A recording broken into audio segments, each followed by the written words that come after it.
small business is under attack in Florida at the hand of what else? Big money donors. That's right. Craft breweries are facing a crippling Republican-backed state Senate bill which would undermine small business retail operations and crush the craft industry. SB 1714 would cap craft brew growler sales at 2,000 kegs per year.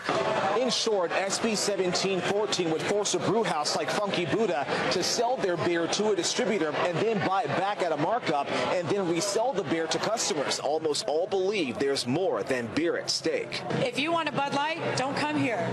So if you want just a few beers that are made in the community that are giving people jobs, why would you try to get rid of that? 2,000 kegs a year. They better not be Packer fans. Anyway, 2,000 keg limit is far too low for brew houses to make a profit before facing an enormous markup.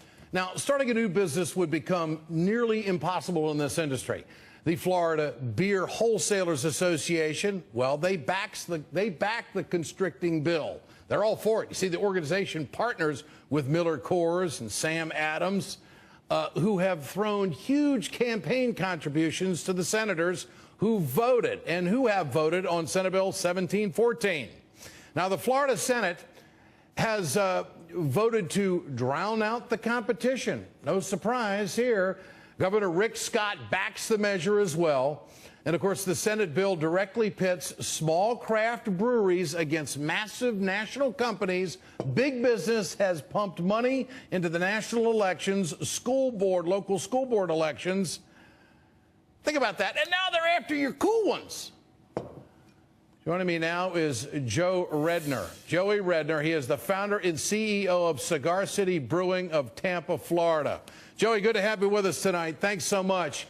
Thank you for having me on. They're after everything, the big boys, aren't they? I mean, they want to restrict the little guy from being an entrepreneur.